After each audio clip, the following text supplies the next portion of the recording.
Come in, take off your shoes, hang up your coat, join me. Welcome. Yes, over the next few videos, I'm going to try different intros. So if you don't like this one, that's your business. That's your problem. Just wait till the next one, see if you like that one. Um, I promised yesterday on Instagram that I would do. Oh, do you see? Man's got a matching. You see what I'm trying to do? The aesthetic. So I'm trying to do the aesthetic. I'm in my yard. I'm just trying to do something with the aesthetic. Just trying to, the vibes. Okay. So yeah, I promised on Instagram that I'd do a how to get into the security industry video, what you need to do. Ooh, what's going on? What you need to do, blah blah. I've been getting loads of messages for years about people wanting to pursue either a career in security, um, a career in close protection, or just to have a taste of it, just to make a little extra money on the side. Um, Someone might say, what's the difference? A career is something you want to curate, you want to really invest in for yourself and into the industry and drive it for a considerable amount of time so that you can grow and reach certain heights.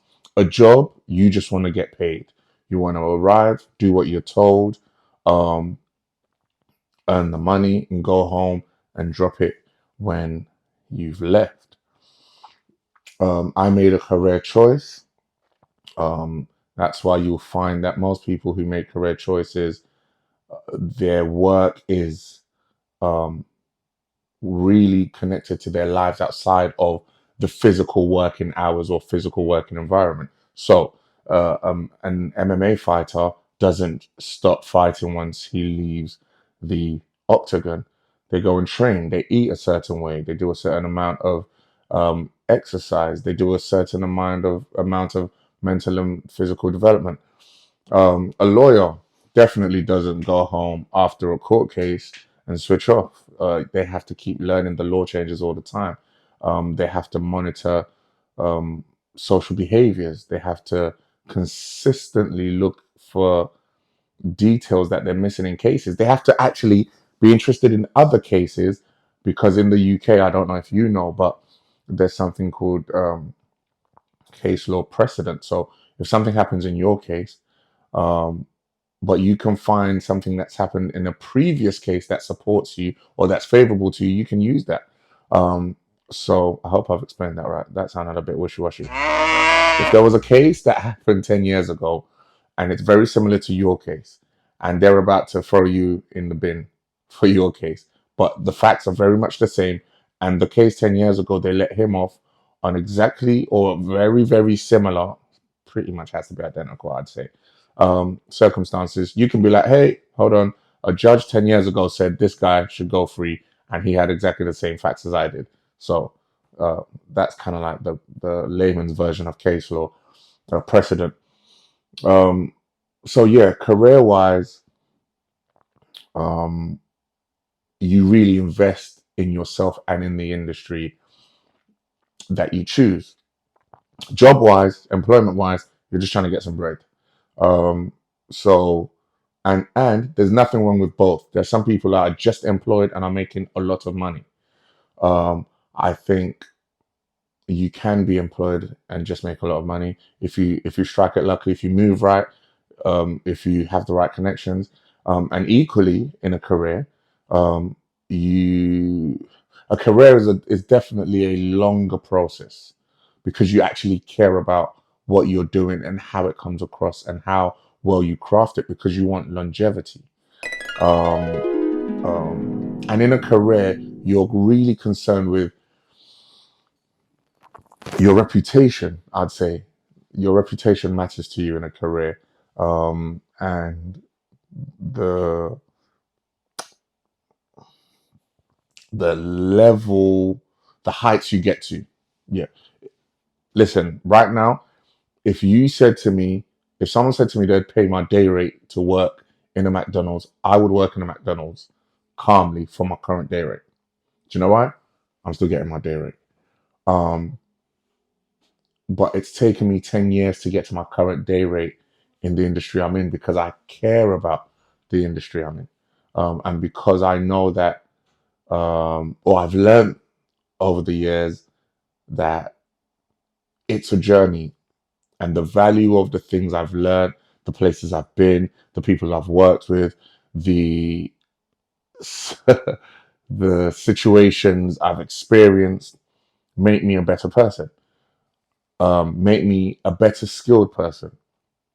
You cannot compare um, the level of my experience with someone who has all the theory um, that just started yesterday. Bless me. Wow, we. Okay, so I'm definitely an experience. Um, I'm an experience over theory person. Experience is valuable. But anyway, let's get into it. To operate as a security um, professional in the UK, you have to have an SIA license.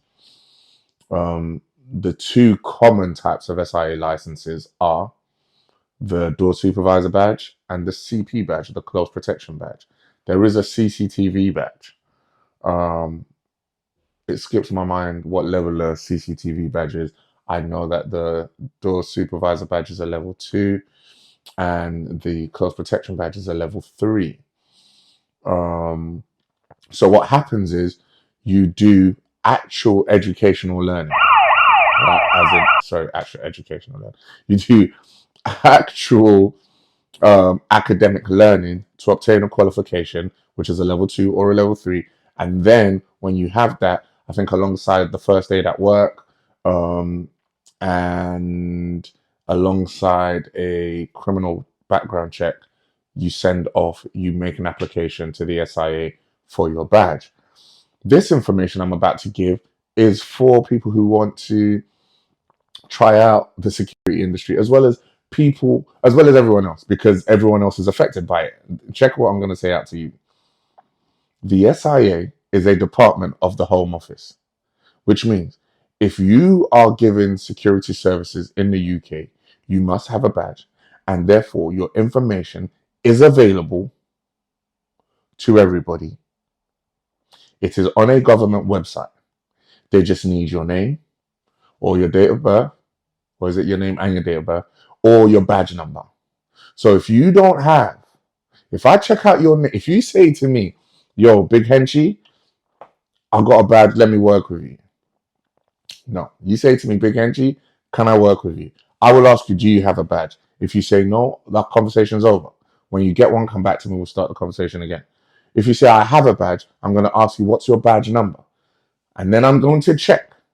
Because some of you, man, some of you, man, are running off numbers from your library cards when you were in secondary school. It's not the same. Don't give me your Monzo long card number thinking I won't check. And I want you to know that there are situations where some of you may have gotten away with it.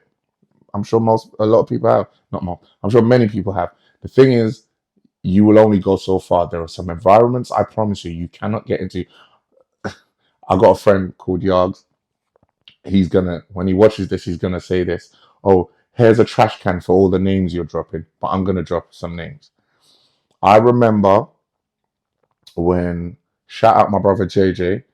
JJ was the CP for Fredo when he called me and he wanted me to support him at a show.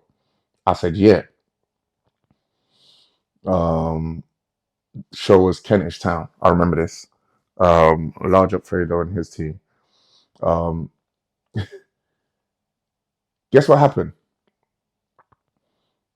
I got was it a WhatsApp or an email? Could you please send us your badge number and a picture of your badge?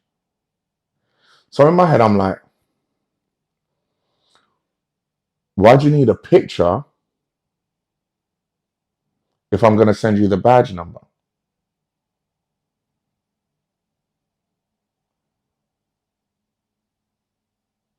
The badge number is on the picture.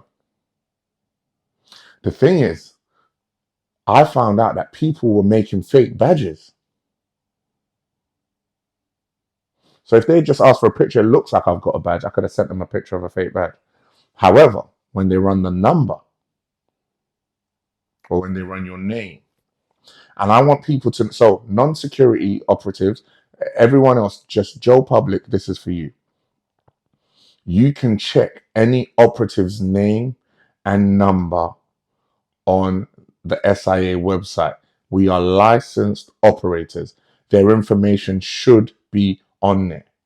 So that you might notice that at clubs, in retail units, a lot of security operatives have their badges displayed because that's what the rules are for those environments. Close protection, it is not an obligation to display your badge unless you're in an environment where the licensed premise owner has asked you to, or you should, or in an event, because it needs to be obvious that you are working in a security role. In general, though, for instance, if you see me with any one of my clients, I won't have my badge on my arm.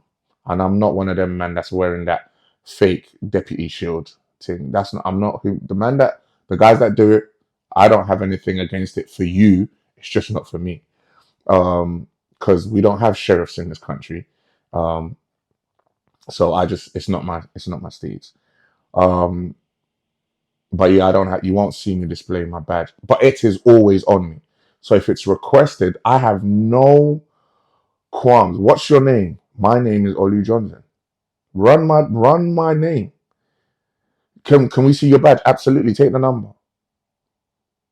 The only time you will find someone hiding their information is if they're not sure whether they've done everything absolutely according to the book, and those situations may occur, or B, and I am for this, the situation might be made worse if they engage in whatever back and forth is going on at the time. I can appreciate them stepping back and saying, look, I'm not going to engage with you. I'm not, you understand what I'm saying? But if that helps de-escalate it, fine. Because sometimes you might be dealing with people who are drunk or high or just moving crazy. Anyway, I've gone off on a little bit of a tangent. But yeah, as an operative, you can be checked out. And you should not be, that's why you got your badge. And it's going to cost you money. So let me tell you something. The money I paid for it, look at my number, take my number down. They can't do anything with your number other than check it. So when people are like, oh, I'm going to take a picture of your badge, take it. What now? You're not going to get my Instagram off it. You're not going to get my home address. All you get is to find out whether I'm licensed or not. And if I'm licensed, you should have believed me because my badge is on my arm. My name's on the website that I'm licensed. Boom.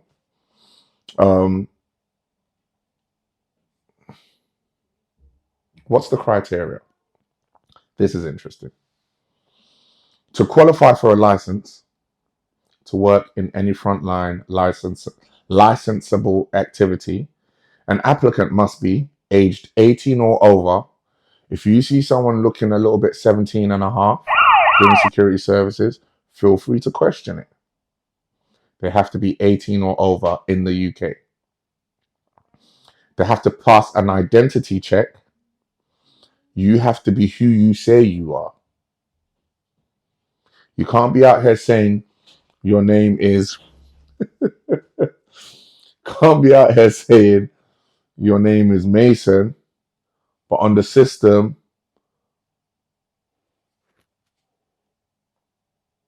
with the Home Office, your name reads Agbonlahor. You have to be who you say you are. All those two names were fictitious. I just pulled them out of a hat. Okay, you have to pass a criminal record check. Okay, let me pause on that one. A lot of brothers, I'm going to change that. A lot of people have come to ask me about um, working in the security industry. Um, And at first, they do not declare to me that they have some type of criminal history.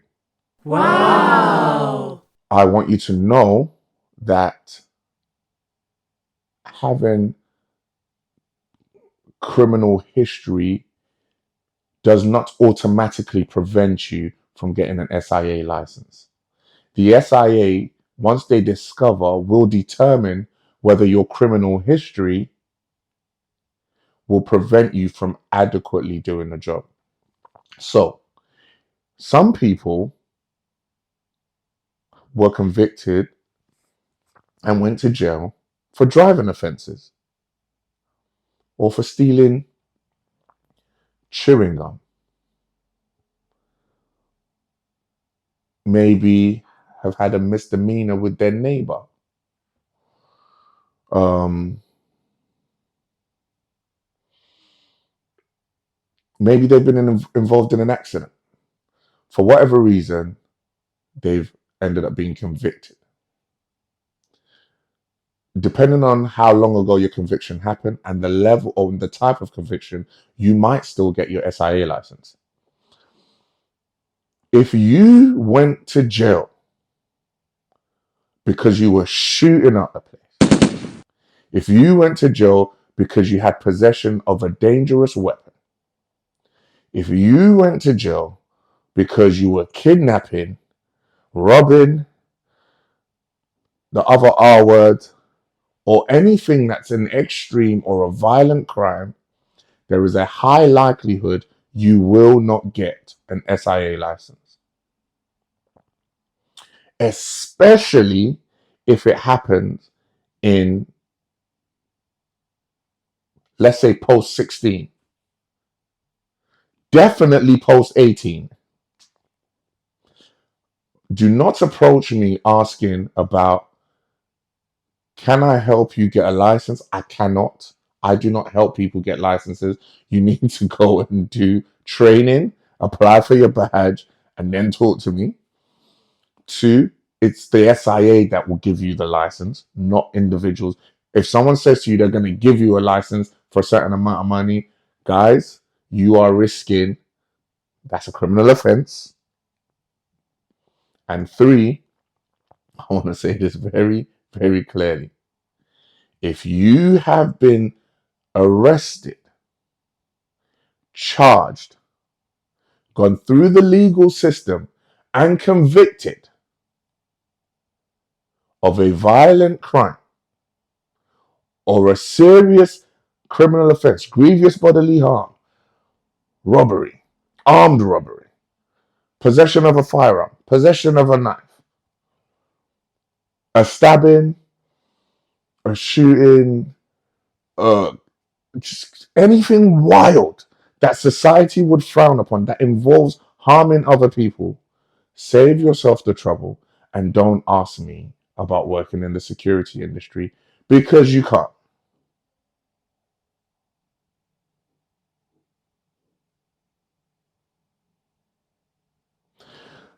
Don't make it awkward for both of us. Is it possible that some people have slipped through the net? Absolutely, because the system is not infallible. It is very possible. There are so many ways, especially when there was a period between, um, when they're converting to digital storage, digital files, when they're moving from paper to digital. I'm sure a couple of people slipped on the net. I'm sure a few people might have played the system and changed their names. I'm sure some people might have built new lives overseas and then come back. There might be ways around it. I don't know. And I'm not trying to suggest any. I'm just saying, don't ask me. And I know that on the streets, there is a certain amount of, yo, do you know my man's a bad man? This is a personal opinion. Don't do security if you're being a bad man. What? Oh my gosh! Because you will not be able to control your badmanism when you're on the job, and you will end up committing a criminal offense. Security is a very testing industry. People are stupid. Caveat, when they're drunk, when they're high, when they're being fanatic about a particular celebrity, when they're trying to get their way, whether it is right or wrong, people will act out of character. That will test you. If being a bad man is still high on your list, if being a bad gal is still high on your, oh, for my non-urban audience, if being a hard nut, being a geezer, top shotter, kingpin is still high on your list, have I missed anything out? Being a G, a real G, is still high on your list of things you want to achieve. Do not come into the security industry, please. Because you don't only put yourself at risk, you put other people at risk. You start getting into fights at any chance or any kind of issues, any chance you get. The people you're working with have to support you, and they are now involved in a conflict or an issue that they didn't deserve or they didn't ask for. This job, this industry is largely based on intelligence and de-escalation. I'm going to say that again. Of course, you need to know how to protect yourself and others physically and as a last resort, maybe through violence, through lawful violence. But that is definitely way down the list of how you should approach things. Awareness, intelligence, and de escalation are your biggest weapons. You can throw people off with a smile and a compliment before they even kick off. Ha! You don't know the amount of real G's that have walked up when I used to do doors, walked up with a screw face, ready. And you know man's ready. Fortunately, I happen to know that those were the Louis Vuitton cigar loafers 2006 edition. I'm like, big man, did you pay full price for them? Because I know that those are exclusive joints. All of a sudden, he's this. Well, you know about this. See, my guys don't know about this. Okay, we now have a situation where you like the fact that I know something, and I appreciate the effort you've made. I've already inflated your ego, which is all you care about. You want, because you came out here to be seen as a bad man, and I've helped you do that. But because of that reason, you now like me. Like me. I said this on a podcast one, and a few people wanted to disagree, and I think that's all right because they're stupid. But I'm going to say it again, this is true. Half of the time when you have conflicts, I'm going to go further than half. 90% of the time when you have issues with people, I'm not talking about CPs now. CPs is a little bit different. Just generally across the industry, definitely for door supervisors. The people that are causing issues for you do not hate you. They didn't know you up until they arrived at your venue or at your event. The problem they're having now is they had an expectation or an impression, or they've made up their mind they are going to do this thing in this way. They have now found out that that's not possible, and you are the thing standing between how they imagine this would go and what's really going to happen. So they don't hate you per se, they hate the rule that you're having to uphold against them. So I can remove the unhappiness towards me by siding with them psychologically, siding with them emotionally, siding with them mentally, siding with whatever it takes for me to get you on my side, for you to agree with me that you're not going to do what you came here to do. That's how we're going to approach it.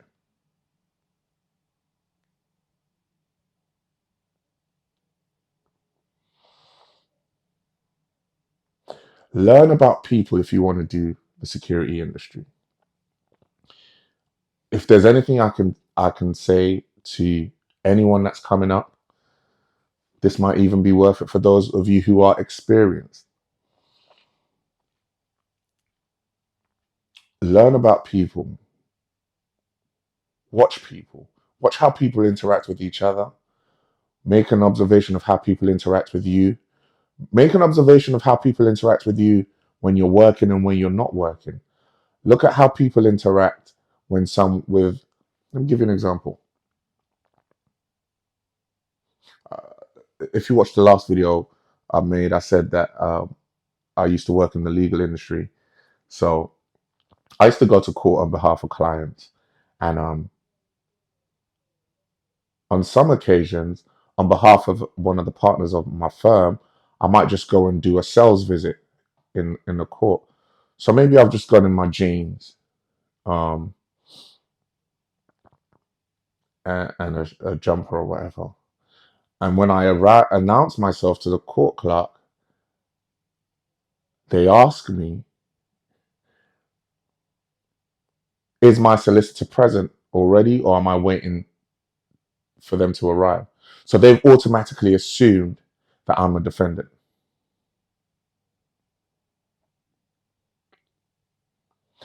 Same court,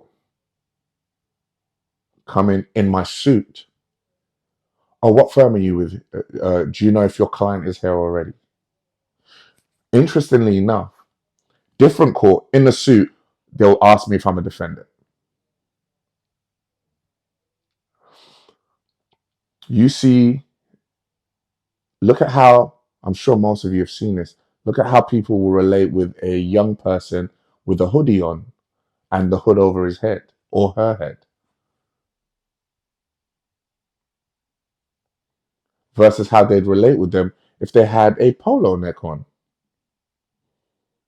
or if they had a nice little cashmere cardigan. Yet still, if your favorite celebrity had a hoodie on to disguise themselves, you would act totally differently. People change the way they behave towards other people based on so many different things: dress sense, body language, weather, the amount of money that they have in their pocket, the amount of money that they think you have in your pocket. You'd be shocked at the amount of times I've seen people act a certain way towards a client I'm with because they know they're rich.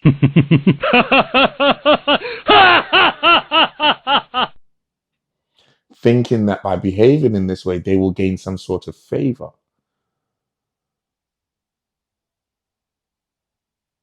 Before the client arrived, that person's behavior was totally different.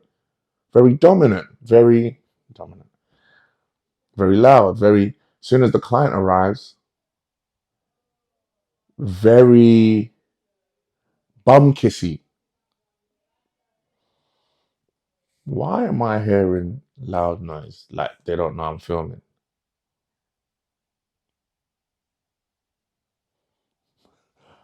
You see, sometimes you just got to do it. Let me tell you something. I'm filming out of my house. I'm in my study. I'm filming out of my study. Do you know why? I'm going to give you a lot of this information. You need it. If you're going to get into the security industry, let's not lose focus here. Learn people, observe people, look at how people behave. I actually studied the psychology. Two things I studied, I went to read about was how other people think, and the psychology of violence. Um, um, crucial, crucial. Learning how people think, um, and I have presets in my head of how to approach so many different things. I want you to know you are going to have to adapt really quickly on the job. The way, and everybody is different. Even though the variables might be the same, you can have two women coming up to you and it's raining, right? 5 minutes apart, both women are in heels, their feet are hurting, they both had a few drinks. You have to turn them away. One woman, I'm really sorry, you seem a little bit too intoxicated, can't let you in. she might be like, oh, do you know what? Never mind, that's okay. The other woman will absolutely not never mind you. She's going to have a row. There are so many different factors in their lives that you don't know about. Wherever they're coming from, whatever's happened to them that day, whoever they've been texting, so many different things could be going on that are fueling how they are treating you in that moment. You cannot afford to take it personally. What? These are some of the things you have to consider if you're going to go into the security industry. Um, Nobody is above being frustrated or being pushed to the edge. So I'm not asking you to not have any emotion. And I promise you, there are times where you definitely have to rise to some level to quieten someone else's fire. But consider this: I am never going to support any security personnel that starts off on 100. Because where do you go from there? I've learned how, even if you start at 70, I'm still going to start at 10. Because I need to give myself room. Because at 70, you see me at 10, you might actually just be smart and come back down. Or you might have a false sense of superiority. And then I'll come up a little bit more. And then you might be like, oh, we're rising. Maybe we shouldn't. Or I might realize, I might figure out what's got you there so quickly and figure it out and bring you back down. Or I might have to meet you there and then go to 71 so that but it gives us room. That's where I'm going with this. It gives us room to maneuver. If I start at 100, where do we go from there? I've made it difficult. I'm now kind of like giving you room to meet me because you might not like that I'm at 100. My 100 might really agitate you. I have a thing that I say to the guys that I work with. Let's go home the way we came. That is the best thing at the end of every working day. We all go home the way we came. No injuries, no lost property, no damaged property. Oh, did someone hurt your little heart with a few bad words? That's cool. Do you know why? Words do not do anything to your body. Sticks and stones may break my bones, but I just realized not everyone might know that. I don't know what you kids are learning nowadays. There's an old little rhyme: "Sticks and stones may break my bones, but words could never hurt me." There is so much verbal in the world, and it's been transferred onto the internet. So don't get do not let that let the verbal run. Let them do, as long as they do not touch you and they do not touch other people. We are good. God bless you. Good night. Go home. See you later. Adios.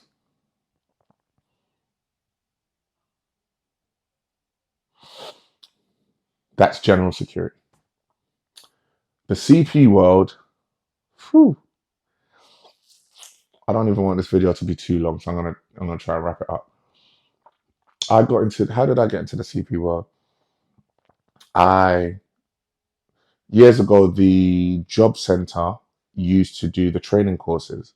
I think that some job centers might still do it for the DS badge. Um, the CP badge is a little bit more expensive. I think, if I'm not mistaken, it might cost you around £200-300 to do a DS badge currently. It might cost you between 1,300 and 1,600 pounds to do the CP badge in totality. Back then, I was fortunate enough to do my CP badge through a job center. Um, and rest in peace, Shane Mangodza. I always talk about him. I love him to bits. It's because of him I am who I am in the CP world today. Not because he crafted my career, but because he pestered me to go and to get the badge with him. Um, so yeah, love you for life, bro. Rest in peace. So yeah, he had signed up at the job center. And he was like, look, I'm going to go do this. Come and do it with me. I was like, shh. Anyway, he pestered me. I did it. We got the badge. And the two things that stuck with me, I'll never forget. On the first day of, we did the level 3 certificate at the Westminster College. What's this guy's name? Stephen Hayes. You're a real G. If you ever watch this, Stephen Hayes, you're a G. I respect you for what you did. First thing he said to us is 99% of you won't make it in this industry. I said, what? He said 99%. Well, I said what in my head. I didn't speak out loud. He said 99% of you won't make it in this industry. And I looked at Shay and I was like, he's not talking about we're making it. And he said, just because you do not have the patience for what it takes. He says, you lot are part of the microwave generation. You want everything now. I was like, we're going to make it. I'll never forget that. But I want to say this outright. If you want to join the CP game, the close protection game, start working on your patience. Your patience with people, your patience with clients, your patience with the industry. This one, your patience with invoices.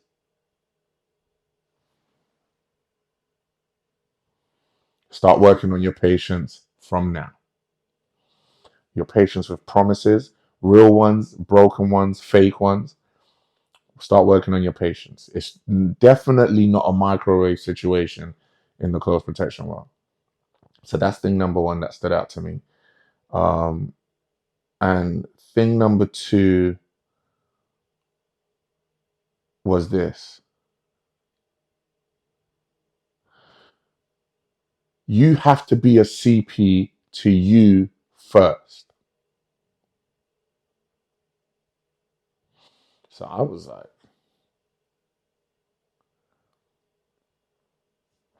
the person that employs you as a CP wants the services that you're offering. You are swapping your safety for theirs. Who protects you while you protect them? So every time you're looking after someone, you're actually looking after two people. I'm swapping my safety. I'm swapping your safety with mine. I'm for the money you're going to give me, I'm going to take the risk that comes with whoever you are, right? But I also want to go home safe.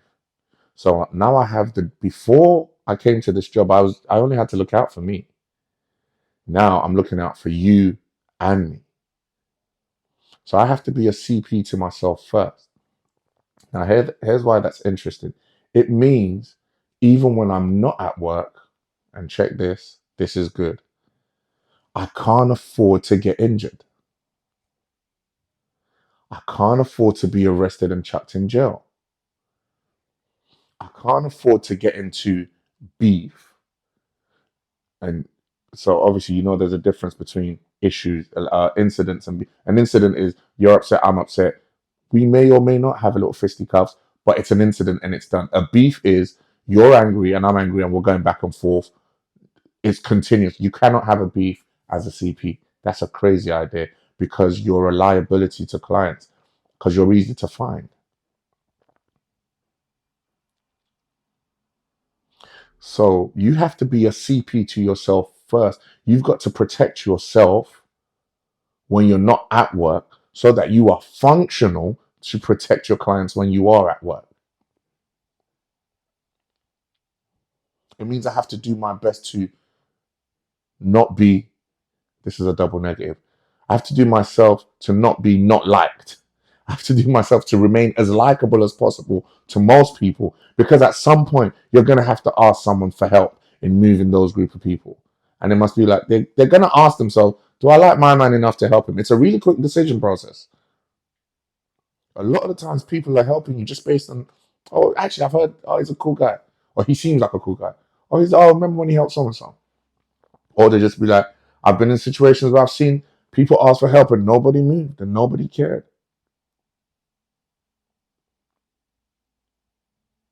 You've got to be a CP to yourself first.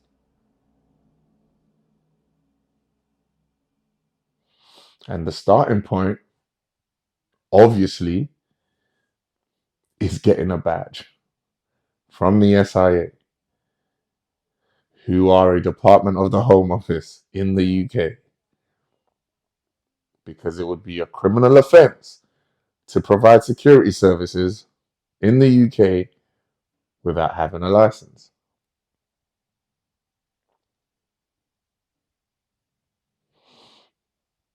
See you at the next one.